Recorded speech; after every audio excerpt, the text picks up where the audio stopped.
kita akan bersama-sama terus merenungkan soal teologi salib. Setelah belajar tentang logika salib, lalu algoritma salib, hari ini saya mau ajak kita merenungkan firman Tuhan, ekonomi salib.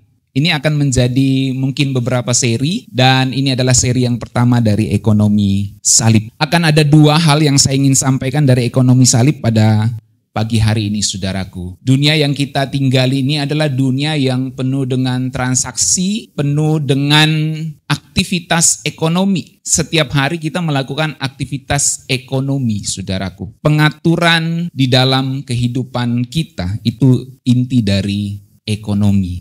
Mari kita lihat ekonomi salib yang pertama secara cepat. Yang pertama, ekonomi salib itu bicara bukan DP tapi bayar lunas. Ini penting, saudaraku ya. Jadi bukan DP terus masih ada cicilan gitu ya. Tapi ekonomi salib itu bicara tentang dibayar lunas. Nggak ada refund, nggak ada cicilan, nggak ada pengembalian dana, nggak ada cicilan karena refund itu biasanya karena batalnya transaksi atau ada ketidaksepakatan yang berikutnya. Jadi bukan DP dan itu berarti nggak ada cicilan lagi, saudaraku. Semua dibayar lunas. Ini bicara tentang salib dan transaksi kekal yang dilakukan oleh Tuhan Yesus dengan darahnya. Saudaraku, Alkitab sering menggunakan istilah ekonomi untuk menggambarkan keselamatan.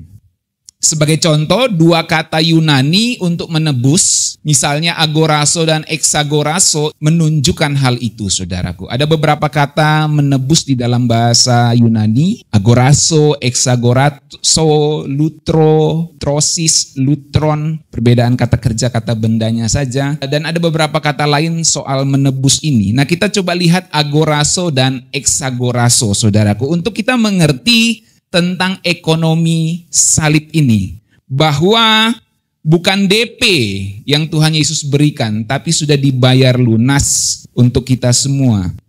Saudaraku, kita lihat kata agorazo. Agorazo itu artinya dibeli di pasar. Semua bilang dibeli di pasar. Ngomong-ngomong sudah stok ini? Mau libur nih pasar?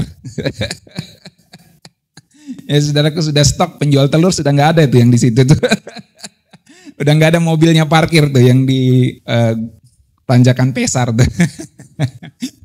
Udah nggak ada dia, saudaraku. Artinya apa? Hidup kita ini hampir setiap hari belanja ya. Nah, agorazo itu mengingatkan kita bagaimana Tuhan Yesus menebus kita seperti membeli kita dari pasar yang namanya pasar perbudakan. Kata agorazo itu berasal dari kata agora, yang berarti pasar atau tempat transaksi. Jadi kalau sekarang ditanya mau kemana? Mau ke agora. Mau ke pasar ya, sedikit Yunani gitu ya. Paling tidak tambah satu kosakata baru lah, saudara ya. Mau kemana? Agora gitu ya. Ya, agora mutiara gitu ya, agora pesar, agora Malabar. Agora apa yang di sana lagi? Cikokol ya dong. Ibu Jen paling tahu, paling sering ke sana. Wahyu 5 ayat 9 firman Tuhan katakan, karena engkau telah disembelih, maksudnya Kristus itu, anak domba itu, telah disembelih dan dengan darahmu engkau telah membeli, agorazo. Engkau telah membeli atau menebus mereka bagi Allah, menunjuk pada Allah Bapa, dari tiap-tiap suku dan bahasa dan kaum dan bangsa. Jadi Kristus menebus kita digambarkan dengan agorazo. Seolah-olah Tuhan Yesus pakai baju, bangun pagi nih, lalu dia naik motor, pergi ke pasar, lalu beli kita dari perbudakan dosa di pasar sana, dia bawa kita pulang. Itu yang disebut menebus, saudara. Telah membeli kita dari tiap suku, bahasa, kaum, dan bangsa. Makanya di gereja ini multi etnis, saudaraku. Ada yang keturunan Tionghoa, ada yang Ambon, Manise, gitu ya. Ada yang Nias, ada yang Toraja, gitu. Ada yang Bali, Butonik Kupang ya. Ada yang Dayak, Batak, saudara, macam-macam kita ini ya. Ada yang Tionghoa pun Tionghoa Medan. Ada yang Tionghoa Ambon gitu ya. Semua lengkap di sini. Nah, jadi kita dari setiap suku bahasa sudah dibeli, saudaraku, oleh Tuhan Yesus. Dan itu sudah lunas dibayar. Makanya kita baca di 1 Korintus 6 ayat 19 sampai 20. Kita baca 1, 2, 3. Atau tidak tahukah kamu bahwa tubuhmu adalah bait Roh Kudus yang diam di dalam kamu. Roh Kudus yang kamu peroleh dari Allah dan bahwa kamu bukan milik kamu sendiri. Sebab kamu telah dibeli dan harganya telah lunas dibayar. Karena itu muliakanlah Allah dengan tubuhmu. Konsekuensi dari kita telah dibeli oleh Tuhan dari pasar yang namanya perbudakan dosa, maka kita bukan milik kita sendiri lagi. Kita miliknya sang pembeli itu, yaitu Tuhan. Dan Tuhan yang telah membeli kita memateraikan kita dengan Roh Kudus sebagai tanda bahwa engkau kepunyaan Tuhan. Maka dengan itu muliakanlah Allah dengan tubuhmu, ya. Jadi kalau ibu-ibu, ya, alis-alis ini saya lakukan untuk kemuliaan Tuhan, ya.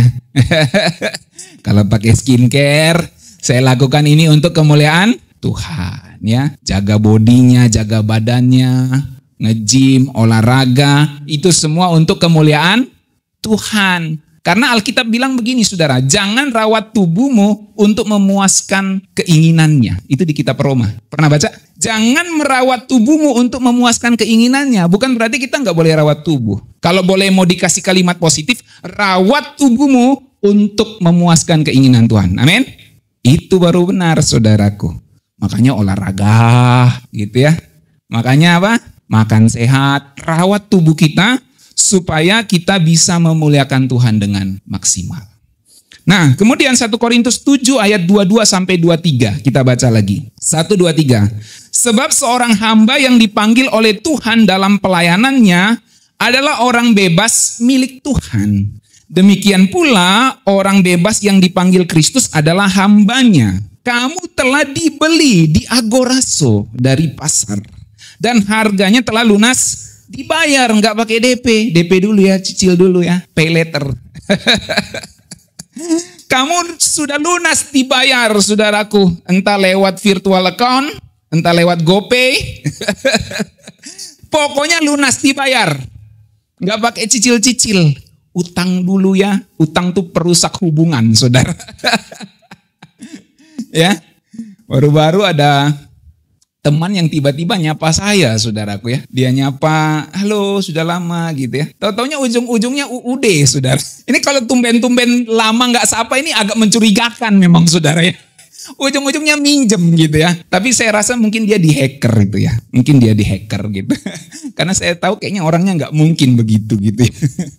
Dia inbox di Facebook saya, saudaraku. Lama tak jumpa gini-gini intinya gitu ya. Tahu-taunya ujung-ujungnya minjem duit gitu ya. 500 sampai 1 juta gitu. Dia pikir jadi gembala di sini banyak duitnya. Amin ya. Jadi kita telah dibeli, harganya lunas dibayar, saudaraku. Maka Alkitab katakan jangan kamu menjadi hamba manusia. Hamba uang Ibu Lili. Hamba manusia ya, jangan juga jadi hamba uang gitu. Jadi kita ini sudah dibeli di agoraso, saudaraku. Maka kita bukan milik kita sendiri lagi.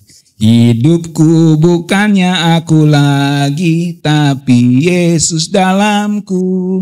Kita bukan milik kita sendiri lagi. Kita miliknya Tuhan. 2 Petrus 2 ayat 1 kita baca lagi ya. Sebagaimana nabi-nabi palsu dahulu tampil di tengah-tengah umat Allah. Demikian pula di antara kamu akan ada guru-guru palsu. Wah, udah banyak tuh. Dari dulu udah dikasih tahu, ya kan? Mereka akan memasukkan pengajaran-pengajaran sesat yang membinasakan. Ada seorang hamba Tuhan dari Malaysia hubungin saya. Dia kirim link-link salah satu orang di Indonesia ini yang menyesatkan, yang mengaku dirinya dirasuki Yesus. Dan seorang ibu waktu dia hamil, dia katanya mengandung bayi Yesus gitu loh. Itu heboh, saudara, sampai di Malaysia, sampai di mana-mana ada satu ajaran sesat itu ya. Saya nggak usah sebut namanya. Gitu. Dia sering streaming gitu, saudaraku. Dan pendeta di sana gelisah minta saya untuk ulas, untuk kupas itu, tapi belum sempat-sempat, saudara ya. Karena dia tahu saya pernah ulas ajaran sesat Gereja Tuhan Yang Maha Kuasa. Ya, dia pendeta ini hubungi nomor saya ya dari Malaysia untuk minta saya kupas tuh ajaran sesat itu. Karena memang guru-guru palsu banyak, saudara. Mereka akan memasukkan pengajaran-pengajaran sesat yang membinasakan, bahkan mereka akan menyangkal penguasa yang telah menebus mereka. Dan dengan jalan demikian segera mendatangkan kebinasaan atas diri mereka sendiri. Nah, saudaraku, menarik kata menyangkal di situ adalah arneomai. Jadi guru-guru palsu itu sudah ditebus Tuhan juga, sudah dibeli, harganya lunas dibayar. Tapi dia tidak memuliakan Tuhan dengan hidupnya. Karena dia memberikan pengajaran-pengajaran yang palsu. Makanya kata menyangkal di situ disebut arneomai dalam bahasa Yunani yang bisa berarti bertentangan, tuh kontradiksi. Jadi dia bertentangan dengan ajaran Injil yang benar. Kemudian dia mengingkari, kemudian menolak, atau menolak sesuatu yang ditawarkan dan tidak menerima, not to accept. Enggak menerima, saudara ya. Dia enggak menerima si Asep. Not to accept gitu. Dia enggak menerima, saudaraku. Yang benar, dia enggak nerima yang benar. Dia mengharamkan, bahkan dia menyangkal dan mengatakan tidak kepada Injil yang benar. Itulah guru-guru palsu itu, saudaraku. Dia buat pengajaran yang sesuai dengan keinginannya sendiri. Tapi menariknya, saudaraku, Tuhan Yesus sudah tebus mereka. Alkitab katakan begitu. Makanya kita percaya Kristus itu menebus semua manusia. Semua manusia berdosa di bawah Adam, semua manusia ditebus oleh Adam kedua. Tapi sayangnya banyak orang-orang ditebus itu menyangkal penguasa yang telah menebus mereka. Bahkan mereka mengharamkan salib. Saudara mengerti yang saya maksud? Orang-orang yang mengharamkan salib ini masuk golongan orang-orang yang menyangkal penebus mereka. Tuhan sudah tebus mereka, tapi ketika salib diberitakan, mereka mengharamkan, menajiskan, menyangkal. Itu salib, saudaraku. Nah, itulah yang disebut agorazo. Tuhan telah membeli kita dari pasar. Lalu kata agorazo itu diperkuat lagi di dalam perjanjian baru dengan ditambahkan kata depannya exagorazo, X ditambahkan, yang menunjukkan ada suatu pergerakan dari dalam keluar. X, makanya ada exit kan? Exit itu artinya dari dalam ke keluar gitu. Kalau masuk apa? Enter gitu ya, N, masuk ke dalam kan, enter. Kalau keluar exit. Makanya dalam bahasa Yunani itu N itu artinya di dalam. Kalau X itu artinya keluar, pergerakannya gitu, saudara. Nah, kata agorazo diperkuat dengan exagorazo lagi. Yang artinya bukan hanya dibeli atau ditebus di pasar, tapi ditebus, dibeli dari pasar. Kalau agorazo dibeli di pasar, menunjukkan lokasinya di dalam pasar kamu dibeli. Tapi exagorazo itu dibeli, dibawa keluar dari pasar. Itu maksudnya Tuhan menebus kita. Bukan hanya kita dibeli dari perbudakan dosa, tapi kita dibawa keluar dari pasar perbudakan dosa itu. Itu exagorazo. Nah, saudaraku, jadi exagorazo itu artinya membeli seseorang atau sesuatu dari pasar untuk dikeluarkan dari sistem perbudakan atau dikeluarkan dari transaksi jual beli lagi di dalam perbudakan dosa itu. Pasar yang namanya perbudakan dosa.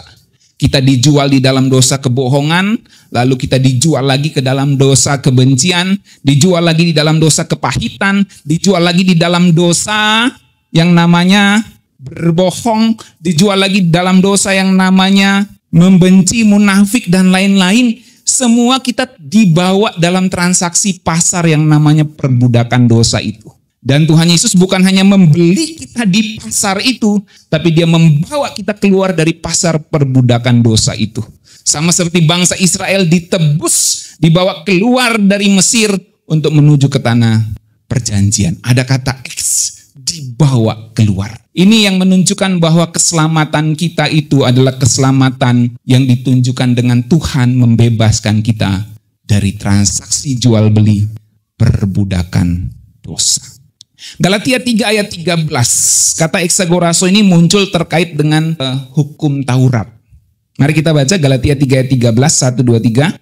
Kristus telah menebus kita dari kutuk hukum Taurat dengan jalan menjadi kutuk karena kita. Jadi bagaimana caranya Kristus menebus kita dari kutuk hukum Taurat? Kutuk hukum Taurat itu gini, karena kita semua ini nggak bisa melakukan hukum Taurat, maka kita mau nggak mau harus dihukum, karena nggak bisa lakukan hukum Taurat secara sempurna. Dan Kristus menebus kita dari kutuk hukum Taurat. Karena kita nggak bisa melakukan hukum Taurat secara sempurna, maka kita ditebus dari situ, dan dengan jalan dia menjadi kutuk karena kita. Artinya apa? Dia yang menanggung hukuman kita. Kita yang seharusnya dihukum karena nggak bisa lakukan Taurat, sekarang Tuhan Yesus yang melakukan Taurat secara sempurna, mengambil hukuman yang harusnya kita tanggung sebagai orang yang tidak bisa melakukan hukum Taurat secara sempurna. Menarik ya? Makanya Kristus itu tanpa dosa, tanpa celah. Tapi dalam keadaan tanpa dosa, tanpa celah, dalam keadaan sempurna melakukan Taurat, dia kemudian mengambil hukuman itu untuk dijatuhkan ke atas dirinya. Supaya kita diselamatkan. Itu yang namanya penebusan. Itu yang namanya ekonomi salib. Amin, saudaraku. Jadi Kristus menjadi yang terkutuk. Karena Alkitab sebut terkutuklah orang yang digantung di atas kayu salib. Artinya dia yang tidak berdosa menanggung kutuk. Kutuk itu hukuman. Menanggung hukuman yang harusnya kita tanggung. Maka dia menjadi penebus. Itu yang disebut exagorazo.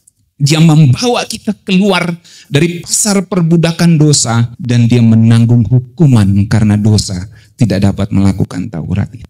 Galatia 4 ayat 5 kita baca lagi. Ia diutus untuk menebus mereka yang takluk kepada hukum Taurat, supaya kita diterima menjadi anak. Jadi dia mengubah status kita karena kita sudah diambil dari pasar perbudakan dosa, dibawa keluar untuk masuk ke istananya. Maka kita menjadi anak-anak kerajaan Bapa di sorga. Bukan anak-anak yang ada di dalam perbudakan pasar dosa itu, saudaraku. Kata exagorazo menekankan bahwa kita tidak hanya dibeli, tapi juga dikeluarkan dari kondisi sebelumnya. Exagorazo berarti kita ditebus total dari pasar dosa untuk selamanya. Karena bukan DP, maka kita sudah dibayar lunas. Kita dibayar lunas dan gak ada lagi alasan untuk refund. Gak ada cicilan lagi, saudaraku. Jadi kita ini sudah dibeli total, dikeluarkan dari pasar perbudakan dosa. Tapi kita ini makhluk hidup. That's the problem, saudaraku. Kita bukan benda mati yang diambil dari pasar. Saya beli ini ikan sudah mati toh, atau ikan hidup kan nanti ujung-ujungnya dipukul juga, ditokin supaya kita masak. Ya, jadi kita dibeli dari pasar. Masalahnya kita ini makhluk hidup yang punya kehendak bebas, saudaraku. Dan kita sering lupa sebagai makhluk tebusan, sebagai umat tebusan, sering lupa harga tebusan yang Tuhan sudah berikan kepada kita. Kita hidup seolah-olah kita masih ada di perbudakan dosa. Kita hidup seolah-olah kita masih bisa balik ke pasar yang namanya pasar dosa itu, saudaraku. Masalahnya adalah kita sering main-main dengan godaan dosa. Kita hidup seperti barang diskonan yang masih bisa ditawar oleh dosa. Ya kan? Jujurlah saudara, ada godaan dikit kita masih timbang-timbang. Kita nggak langsung strict. Hargaku lunas dibayar oleh Tuhan. Aku mahal karena darah yang menebus aku adalah darah Raja segala raja. Tapi seringkali kita masih ikuti godaan, kita menjadikan diri kita seperti barang diskonan yang masih bisa ditawar oleh dosa. Dosa kasih penawaran, ayolah diskon lah gitu ya. Saya sudah lunas dibayar oleh darah Tuhan Yesus. Gak apa-apalah sekali-sekali melakukannya. Toh gak ada yang lihat. Toh nanti Tuhan mengampuni. Diskon lah. Nah ini masalahnya saudaraku. Kristus sudah beli kita nggak pakai DP tapi langsung lunas dibayar. Nggak ada lagi refund, nggak ada lagi cicilan. Tapi masalahnya kita masih hidup seolah-olah kita masih bisa masuk ke pasar transaksi jual beli dosa itu. Kita main-main sama godaan dan kita tidak menghargai kasih karunia Tuhan. So saudaraku, jangan hidup seperti barang diskonan. Semua bilang kiri kanannya, jangan hidup seperti barang diskonan. Bilang. Kita ini mahal saudaraku. Ditebus oleh darah Raja segala raja. Kita bukan barang lelangan saudaraku. Yang masih bisa ditawar-tawar. Gitu. Kita ini harta yang mahal yang sudah dibayar lunas oleh darah Tuhan Yesus. Bilang kiri kanannya lagi, kamu mahal. Karena yang tebus kita itu Tuhan Yesus, saudaraku. Itu ekonomi salib. Dari ekonomi salib kita belajar, kita ini mahal, kita ini bukan barang diskonan. Amin, saudaraku. Yang kedua, dari ekonomi salib, bukan pay later. Sehingga nggak ada lagi hutang piutang. Ini bicara tentang salib dan tetelestai. Sudah selesai. Waktu Tuhan Yesus ngomong, sudah selesai. It's finished. Dalam bahasa Yunaninya itu tetelestai. Dalam Kolose 2 ayat 14, Rasul Paulus berkata bahwa Tuhan Yesus membatalkan surat hutang kita. Jadi menarik ya, waktu Alkitab gambarkan soal ekonomi salib ini, dia gambarkan seperti kita dibeli dari pasar atau di pasar, lalu digambarkan kita dibeli keluar dari pasar. Sekarang kita digambarkan bahwa kita ditebus itu seperti surat hutang kita dihapus oleh Tuhan. Mari kita baca ayatnya. Dengan menghapuskan surat hutang yang oleh ketentuan-ketentuan hukum mendakwa dan mengancam kita. Dan itu ditiadakannya dengan memakukannya pada kayu salib. Sudah bayangkan tiba-tiba debt collector datang kepada saudara dari alam roh. Kau belum bayar dosamu, kau belum bayar hutang dosamu. Maka kau harus lakukan hutang dosamu ini. Ayo berbohong, ayo munafik, ayo jadi orang yang jahat, ayo jadi orang yang penuh kepahitan, ayo jadi orang yang penuh kebencian. Kalau kau lakukan itu, kau bayar hutang dosamu. Kita hidup seperti orang berhutang. Padahal kita ini orang-orang yang sudah ditebus dari hutang dosa itu, saudaraku. Dengan memakukannya pada kayu salib. Sehingga dikatakan it's finished, sudah selesai. Dalam bahasa yang paling gampangnya dicap stempel lunas. Amin, saudaraku. Surat hutang dalam teks Yunaninya itu merujuk pada dokumen hukum yang mencatat hutang seseorang. Roma 6 ayat 23, kita semua ini berhutang karena dosa. Sebab upah dosa adalah maut. Kita berhutang, tetapi Tuhan Yesus membayar lunas hutang kita. Kasih karunia Allah adalah hidup yang kekal di dalam Kristus. Nah ini saudara, perhatikan ini. Di zaman Romawi, jika seseorang itu melunasi hutangnya, maka mereka akan menulis tetelestai.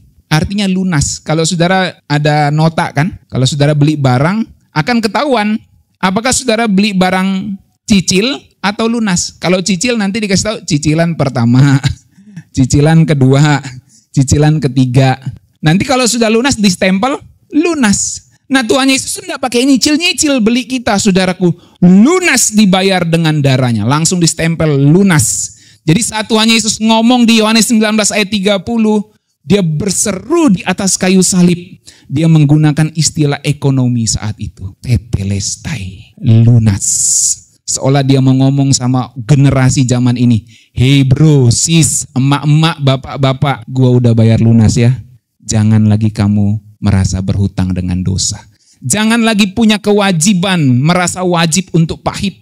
Merasa wajib untuk kebencian, merasa wajib untuk melakukan keinginan daging. Karena semuanya sudah saya bayar lunas. Kamu semua nggak punya hutang sama dosa. Gua udah bayar lunas. Tetelestai, ini stempelnya. Lunas. Nah saudaraku, itu sebabnya salib bukan hanya bicara tentang pengampunan. Tapi juga pelunasan hutang dosa kita. Semua bilang, lunas bro, sis, bu, pak. Seberang. Daniel, lunas ya? Lunas. Tapi tempat ibadah kita, padang kita baru DP itu belum lunas. Ayo kita lunasi ya, nanti taruh di situ. Ya saudara, jadi salib bukan hanya pengampunan, tapi bicara pelunasan hutang dosa kita, saudaraku. Masalahnya, nah ini lagi masalahnya. Kita ini bukan benda mati. Kita ini makhluk hidup yang punya kehendak bebas, saudaraku. Kita masih sering hidup seolah hutang dosa belum lunas. Kita merasa masih ada kewajiban melakukan dosa karena berhutang pada dosa. Misalnya ada orang nyakitin kita, kita mau balas nih. Kalau saya nggak balas harga diri saya, gitu ya. Kalau saya nggak balas, nanti dia injak-injak saya terus.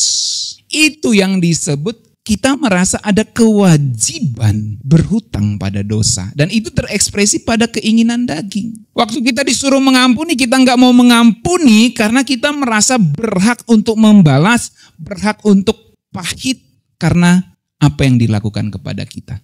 Itu yang disebut hidup seolah hutang dosa belum lunas. Kalau saya nggak benci, kalau saya nggak ampuni, saya senang, saya happy. Dia pikir begitu. Dia hidup seolah hutang dosanya belum lunas. Karena dia merasa punya kewajiban untuk membayar dengan kebencian, dengan kepahitan, dengan luka-luka batin. Ini masalah banyak manusia saat ini. Dan masalahnya juga kita masih hidup seperti budak dosa. Bukan seperti orang bebas. Padahal Kristus sudah memerdekakan kita.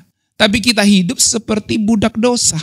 Padahal kita sudah dibeli, dikeluarkan dari pasar perbudakan dosa supaya kita tidak lagi dijual kepada kebencian, kepahitan, kebohongan. Kita tidak dijual lagi kepada kemunafikan dan berbagai keinginan daging yang merusak hidup kita, saudaraku. Kita sudah dikeluarkan dari situ, tapi masalahnya kita masih hidup seperti kita ada di dalam pasar perbudakan dosa. Padahal status kita berubah. Galatia tadi mengatakan kita ditebus dan kita dijadikan apa? Anak. Kita bukan budak lagi karena yang dibeli itu budak, saudara. Nanti saya singgung soal 30 keping perak. Yudas menjual Tuhan Yesus dengan 30 keping perak. Itu harga budak di zaman itu. Padahal yang dia jual kepada orang Yahudi ini adalah raja segala raja. Tapi dia jual dengan harga budak 30 keping perak.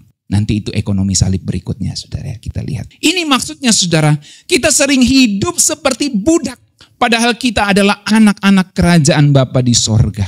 Kalau toh kita disebut budak, maka kita adalah budak Kristus untuk melakukan keinginan-keinginan Kristus karena kita sudah dibeli dari perbudakan dosa. Kita masih terjebak dalam mentalitas lama.